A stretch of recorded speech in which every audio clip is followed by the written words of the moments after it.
And if you notice, I'm getting the rakers on both sides, and this one time through.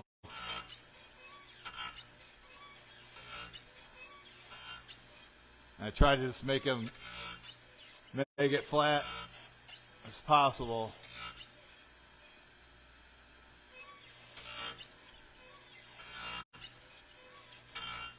I think the king told me he used the Dremel and took the teeth way down.